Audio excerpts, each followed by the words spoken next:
Hello friends, welcome to LS Academy for Technical Education. In today's video we are going to discuss in detail about the magnetic disk storage structure. Magnetic disk में किस तरीके से आपका data का store किया जाता है और किस तरीके से डेटा को उसमें से रीड या राइट ऑपरेशन करते हैं। इसके साथ साथ हम कुछ फॉर्मूलेज के बारे में जानेंगे जिनका हमें न्यूमेरिकल प्रॉब्लम में यूज़ होगा। तो सबसे पहले हम जानते हैं कि स्टोरेज स्ट्रक्चर क्या होता है मैग्नेटिक डिस्क में। So today's topic is magnetic disk storage structure. और मैग्नेटिक डिस्क में क्या होता है, magnetic disk provide a large amount of secondary storage to modern computers. यहाँ पर सेकेंडरी स्टोरेज का मतलब ये है कि प्राइमरी मेमोरी जो होती है वो आपको टेम्परेरी स्टोरेज प्रोवाइड कराती है, जबकि जो सेकेंडरी स्टोरेज होती है वो आपको परमानेंट स्टोरेज प्रोवाइड कराती है, जितने भी आपके आज के मॉडर्न कंप्यूटर्स हैं। तो मैग्नेटिक डिस्क में किस तरीके से डेटा स्टोर किया जाता है, कैसे हम डेटा स्टोर करते हैं, उसके बारे में हम डिटेल में आप देखते हैं। तो ये आपको एक डायग्राम दिखाई दे रहा है, this is the disk structure. Disk structure में कई सारे आपको पार्ट्स दिखाई दे रहे हैं, हम वन बाय वन पार्ट्स को डिटेल में डिस्कस करेंगे। सबसे पहले आप देखिए पार्ट लिखा हुआ है प्लेटर। प्लेटर ये दिखा रहा है इसको। प्लेटर क्या है, ए राउंड सरफेस और a round disk containing magnetic coating. ये जो पूरा का पूरा राउंड आपको ये दिखाई दे रही पूरी प्लेट, यानी इस तरीके से जो राउंड आपकी प्लेट है वो पूरी की पूरी प्लेट जिसके ऊपर मैग्नेटिक मटेरियल लगा रहता है वो आपकी क्या कहलाती है, प्लेटर कहलाती है। तो what is platter, a round surface और disk which contains the magnetic coating is called the platter.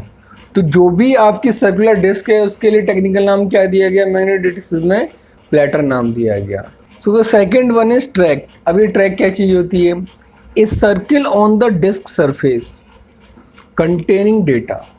जो आपकी डिस्क सरफेस या प्लेटर है उसके अंदर जितने भी सर्कल्स हैं, each circle is called a track. अब मान लीजिए इस डायग्राम को देखिए, ये एक सिंगल प्लेटर था। इस सिंगल प्लेटर के अंदर कई सारे सर्कल्स हैं, तो जितने सर्किल हैं हर कोई सर्किल किसको रिप्रेजेंट कर रहा है, ट्रैक को रिप्रेजेंट कर रहा है। यानी अगर ये वाला ये आपका पूरा का पूरा जो बन रहा है ये आपका क्या शो कर रहा है, आपका ट्रैक को शो कर रहा है। तो जो डिस्क प्लेटर है आपका, जो डिस्क प्लेटर है वो किस में डिवाइडेड है, सर्किल में डिवाइडेड है, और हर सर्किल अपने आप में क्या कहलाता है, ट्रैक कहलाता है। नाउ कम टू द, पहले इसको देखते हैं सेक्टर। हमने कहा कि डिस्क प्लेटर किस में डिवाइडेड है, ट्रैक्स सर्कल्स में, जिसको हमने कहा वो ट्रैक कहलाते हैं। अब ट्रैक भी फर्दर डिवाइडेड रहते हैं, हर ट्रैक के अंदर छोटे छोटे पार्ट्स होते हैं।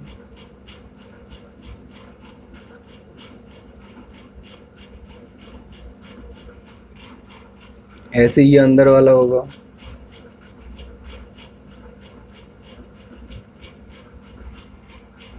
इसी तरीके से इसके अंदर वाला होगा।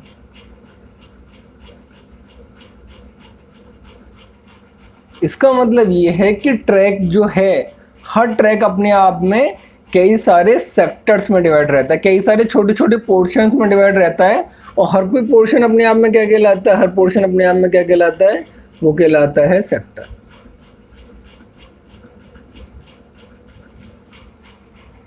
सो सबसे पहले डिस्क सरफेस जिसको हम प्लेटर बोलते हैं, प्लेटर सर्कल्स में डिवाइडेड रहते हैं जिसको हम ट्रैक बोलते हैं, और ट्रैक किस में डिवाइडेड रहते हैं, सेक्टर्स में डिवाइड रहते हैं। इनकी each small portion on a track is called the sector. Sector क्या है, a portion on the track on the disk surface. Each sector store same number of bytes, यानी each sector store same number of bytes का मतलब ये कि sector चाहे छोटा हो, भाई देखिए आप जितने भी अंदर वाले सेक्टर होंगे वो छोटे होंगे और जो आउटर वाले सेक्टर होंगे वो बड़े होंगे। अगर आप यहाँ देखें सेक्टर का साइज़ कितना है, इतना बड़ा है, और जो अंदर वाला सेक्टर है उसका साइड कितना छोटा है, इतना छोटा है। लेकिन each sector store same number of bite, लेकिन सभी में क्या है, same amount of data store है। ये कैसे पॉसिबल है, इसके पीछे रीज़न ये है कि density of bits is more in sector near the centre of the disk. जो सेक्टर अंदर होंगे, छोटे सेक्टर होंगे, उनके अंदर ज़्यादा इंफॉर्मेशन पर यूनिट ऑफ एरिया में स्टोर्ड होगी, यानी कि उनकी डेंसिटी, मेमोरी डेंसिटी ज़्यादा होगी। इसका मतलब पूरी की पूरी जो डिस्क है उसके अंदर जितने भी ट्रैक्स हैं और ट्रैक्स में जितने भी सेक्टर्स हैं, हर सेक्टर के अंदर same amount of information store रहती है, चाहे वो ज़्यादा डेंस करके स्टोर की जाए या वो कम डेंस करके स्टोर की जाए, लेकिन इंफॉर्मेशन का जो स्टोरेज है वो यूनिफॉर्म होता है। अगला आता है इसमें सिलेंडर। हमने प्लेटर पढ़ लिया, हमने सेक्टर्स के बारे में पढ़ लिया, हमने ट्रैक्स के बारे में पढ़ लिया। अब आते हैं सिलेंडर क्या होते हैं। सिलेंडर का मतलब है सेट ऑफ ट्रैक्स। कौन से ट्रैक्स? कॉन्सेंट्रिक। कॉन्सेंट्रिक का मतलब जिनके सेंटर सेम हो। ये मान लीजिए यहाँ पर एक ये आपका क्या बन रहा है, ये पूरा का पूरा ट्रैक है। ऐसे यहाँ पर क्या होगा, ये आपका पूरा ट्रैक है। ऐसे यहाँ पर ये वाला ट्रैक है। तो जो कॉमन ट्रैक है, यानी कि इसका सबसे आउटर ट्रैक, इसका सबसे आउटर ट्रैक और इसका आउटर सबसे ट्रैक, उनका सेट, यानी सभी जितनी भी डिस्क लगी हुई हैं उन सब का जो आउटर ट्रैक होगा उनका सेट, वो क्या कहलाएगा? सिलेंडर कहलाएगा। यानी अगर मैं कहता हूँ सिलेंडर क्या है, तो set of concentric track exist simultaneously from the read write head. जो रीड राइट हेड जब भी रीड करेगा वो हमेशा क्या करेगा? कॉन्सेंट्रिक ट्रैक से करेगा। ठीक है, क्यों करेगा? ये देखिए, ये आपका क्या है? रीड राइट हेड है। ये आपका रीड राइट हेड है, ये वाला।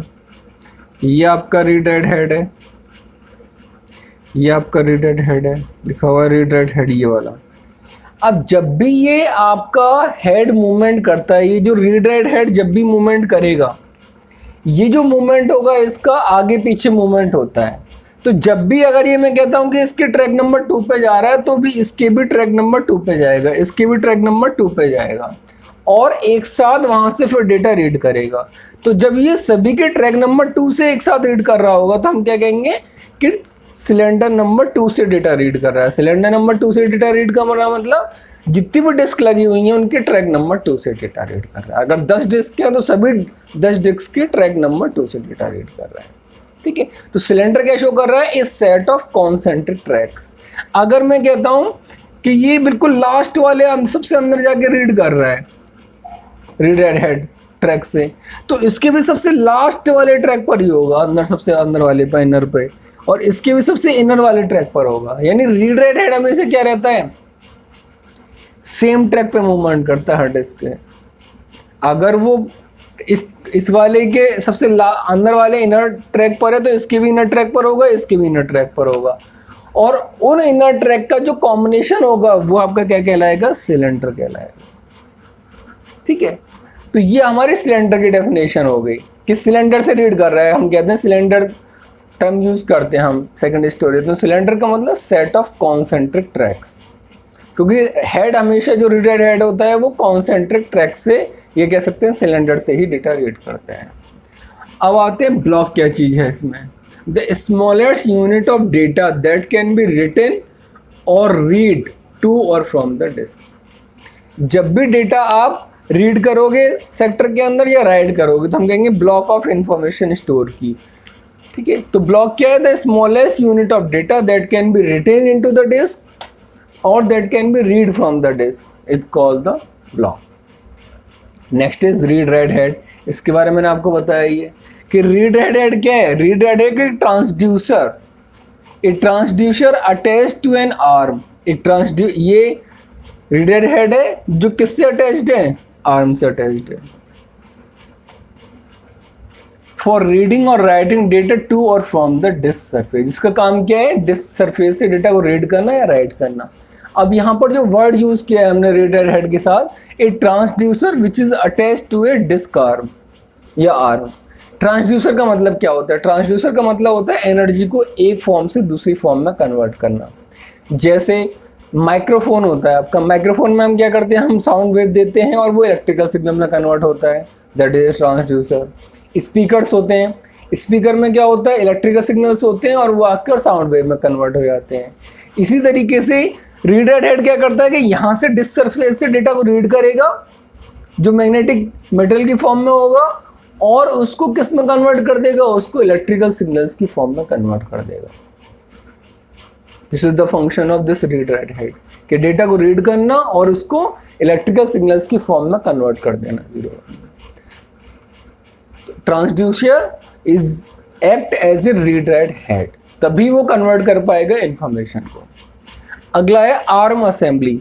आर्म असेंबली इसको कहते हैं। इस आर्म असेंबली के थ्रू जितने भी रीड राइट हेड हैं आपके, वो सारे के सारे attached. A mechanical unit holding all the heads and arm. जितने भी ये आपकी आर्म है या रीड राइट हेड है, वो सारे के सारे किससे अटैच्ड हैं, इस पूरे हार्डवेयर मैकेनिकल पार्ट से अटैच्ड है। ये जो पार्ट है that is called the arm assembly. पूरा का पूरा आर्म असेंबली जिससे सारे कनेक्टेड है। अगला है ड्राइव मोटर। ड्राइव मोटर मतलब वो जो इसको मूवमेंट दे रही है। भाई आपका डिस्क क्या होती है, डिस्क आपकी रोटेट करती रहती है, किसके थ्रू करती है, स्पिंडल के थ्रू। ये जो स्पिंडल लगा हुआ है सभी में, ये दिखाई दे रहा होगा वर्टिकल, ये जब मूव करेगा तब आपकी डिस्क रोटेट करेगी। ठीक है, क्योंकि डिस्क जब रोटेट करेगी जब भी डेटा उससे रीड किया जाएगा। तो डिस्क की जब रोटेट करती है उसको कौन रोटेट कराएगा, उसको रोटेट कराएगी ड्राइव मोटर। ड्राइव मोटर और डीसी मोटर यानी कि direct current motor rotates the platter at a fix speed. जैसे लिखा हुआ है 3600 आरपीएम। 3600 आरपीएम का मतलब 3600 रोटेशंस पर मिनट। 3600 रोटेशन पर मिनट अगर कर रही है, जो स्पिंडल में मूव कर रहा है, उसको मेजर करने के लिए हम क्या यूज करते हैं, आरपीएम से रिप्रेजेंट करते हैं। तो कौन मूव करा रहा है उसको, ड्राइव मोटर। ड्राइव मोटर किसको रोटेट कराएगी, इस पूरी डिस्क को रोटेट कराएगी। किसकी हेल्प से रोटेट कराएगी, इस स्पिंडल की हेल्प से मूव रोटेट कराएगी। This is the drive motor. अब है हेड मोशन। क्या चीज है हेड मोशन का मतलब है कि ये हमने जो बताया था आपको, जो आर्म है जो रीड राइट हेड को लेके जा रही है, वो क्या कर रही है, वो भी तो आगे पीछे मूव करेगी। दो चीजें हो रही हैं, दो तरह की मूवमेंट हो रहे हैं। एक तो डिस्क रोटेट कर रही है, वो कौन करा रहा है, डीसी मोटर करा रही है आपकी। दूसरा क्या हो रहा है, जो रीड राइट हेड है आपका, वो आगे पीछे मूव कर रहा है। बाहर के ट्रैक से अंदर की ट्रैक की तरफ जाना, अंदर के ट्रैक से बाहर की तरफ ट्रैक की तरफ आना, यानी इस तरह से मूवमेंट करेगा ये सब पे एक साथ। तो जो मूवमेंट है आपका रीड राइट हेड का, उसको कौन कंट्रोल करेगा, head motion. It is a mechanism which is required to move the head assembly in and out. In and out का मतलब अंदर लेके जाना और बाहर लेके आना। भाई ये डिस्क है, ये रोटेट कर रही है, और ये जो रीड राइट हेड है ये क्या होगा, यहाँ पर होगा पहले। अगर डेटा यहाँ से रीड करना आउटर सर्कल से, आउटर ट्रैक से, अंदर जाना अंदर जाएगा, और अंदर जाना अंदर जाएगा, फिर बाहर आएगा, फिर बाहर आएगा।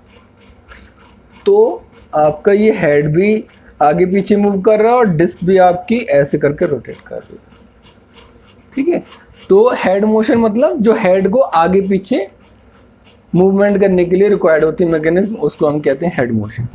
ठीक, अब एक चीज़ अगर आप डायग्राम में देखें, एक तो ये हमने आपको दिखाया कि भाई ये एक सिंगल डिस्क है, डिस्क नंबर मान लीजिए मैं कर लेता हूँ 1। इसके अंदर ये आपका रीड राइट हेड है। ये जो रीड राइट हेड है ये तो है अपर पार्ट के लिए, भाई डिस्क है, ये डिस्क है। इसका एक तो अपर पार्ट है जिस पर डेटा स्टोर है, एक इसका नीचे वाला पार्ट है। जितनी भी डिस्क है, हर डिस्क का अपर पार्ट भी है, हर डिस्क का लोअर पार्ट भी है। तो जो डिस्क आर्म लगी रहती है, यानी कि ये जो रीड राइट हेड है, ये सिर्फ अपर पार्ट के लिए नहीं होता, ये देखिए नीचे वाले पार्ट में भी लगा हुआ है। क्योंकि डेटा आपका अपर पार्ट में भी स्टोर होता है, डेटा आपका लोअर पार्ट में भी स्टोर होता है।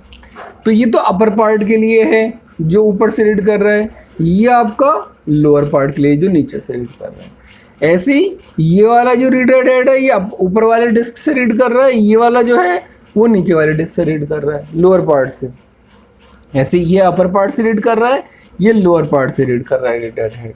तो हर डिस्क में डेटा स्टोरेज दोनों सरफेसेस पे होता है, अपर सरफेस पे भी और लोअर सरफेस पे भी। और डेटा रीड करने के लिए जो रीड राइट हेड है अपर सरफेस पे भी लगा रहता है और वो लोअर सरफेस पे भी लगा रहता है। ठीक है, अब अगले पॉइंट पे आते हैं कि ये सीक टाइम क्या है।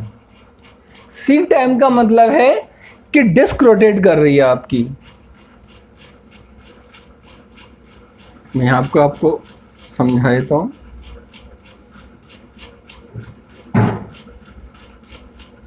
ये आपकी डिस्क है, ये किस में डिवाइडेड है, आपकी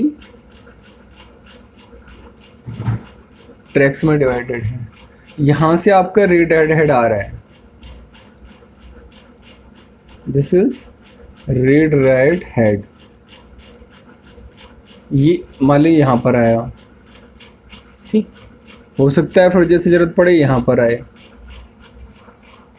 तो जो टाइम किसी भी रीड राइट हेड को उस पर्टिकुलर ट्रैक तक पहुंचने में लगता है जहां से रीड करना है, रीड राइट हेड को जो टाइम लगता है किसी भी ट्रैक तक पहुंचने में, क्योंकि भाई ये डिस्क है, ये रीड राइट हेड है, इसको टाइम लगेगा मान लिया ट्रैक 0 तक, ट्रैक 1, ट्रैक 2, ट्रैक 3। तो जो टाइम डिस्क को लगेगा ट्रैक तक पहुंचने में, अगर अंदर ट्रैक है बहुत ज़्यादा तो ज़्यादा टाइम लगेगा, बाहर ट्रैक है तो कम टाइम लगेगा। तो वो जो टाइम लगता है that is called the seek time. Time taken by the reader head to move to correct track, जिस ट्रैक तक जाना है वहां तक पहुंचने में जो भी टाइम लगता है that is called the seek time. दूसरा होता है लेटेंसी टाइम। ये लेटेंसी टाइम क्या है? लेटेंसी टाइम का मतलब ये है कि आप पहुंच तो गए भाई, आपको मान लीजिए ये किस में डिवाइडेड रहता है फर्दर, उसके बाद ये डिवाइडेड रहता है आपका सेक्टर्स में, ठीक।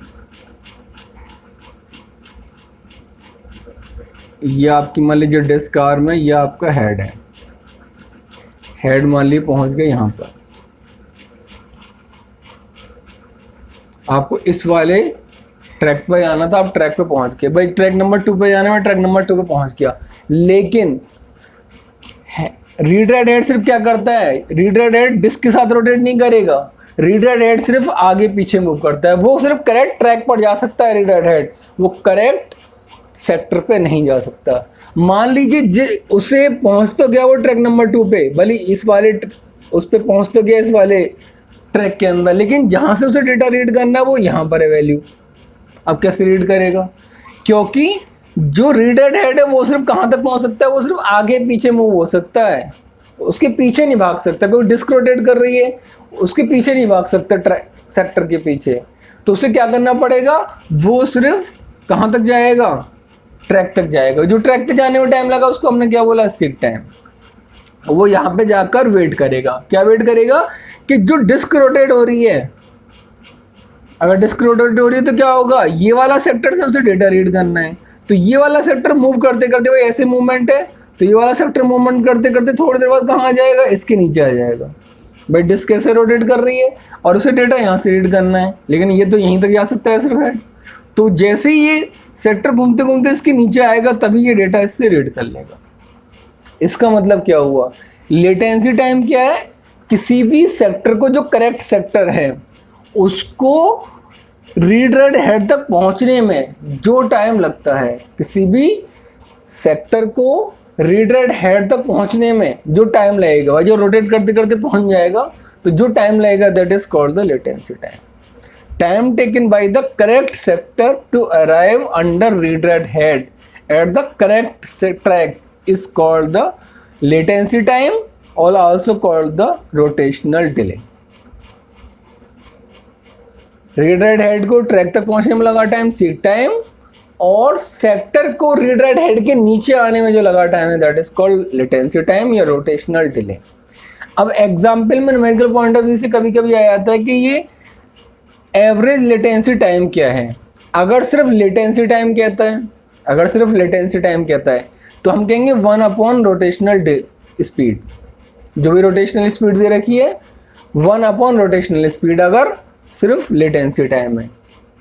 लेकिन अगर कहता है एवरेज लेटेंसी टाइम, तो एवरेज लेटेंसी टाइम है 1/2 और कर देंगे, यानी सिंपल लेटेंसी टाइम तो ये 1 रोटेशनल स्पीड। लेकिन अगर एवरेज लेटेंसी टाइम तो 1/2 इंटू रोटेशनल स्पीड से निकल आएगा आपका फार्मूला। अब अगला आता है इसी तरीके से न्यूमेरिकल पॉइंट ऑफ व्यू से कि एवरेज एक्सिस टाइम क्या है, यानी डिस्क से आपने डेटा रीड करो, उसमें एवरेज कितना टाइम लगा रीड करने में या राइट करने में, एवरेज एक्सेस टाइम क्या है? तो average access time equal to average seek time plus average latency time plus data transfer time. भाई आपने ट्रैक तक पहुंच गए, ट्रैक तक पहुंचने के बाद सेक्टर तक पहुंच गए, सेक्टर तक पहुंचने के बाद क्या होगा? डेटा भी तो रीड किया जाएगा। भाई आप सेक्टर आगे रीड हेड के नीचे, उसके बाद भी तो टाइम लगेगा कि उस डेटा को रीड करने में, जो रीड हेड रीड करेगा, तो वो जो टाइम लगेगा वो कहलाएगा डाटा ट्रांसफर टाइम। ठीक है, plus controller overhead. Controller overhead का मतलब जो डिस्क कंट्रोलर होगा, जो हार्ड डिस्क का कंट्रोलर होगा, जिसको हम कहते हैं डिवाइस कंट्रोलर, उसके उसमें जो टाइम लगेगा ओवरहेड में,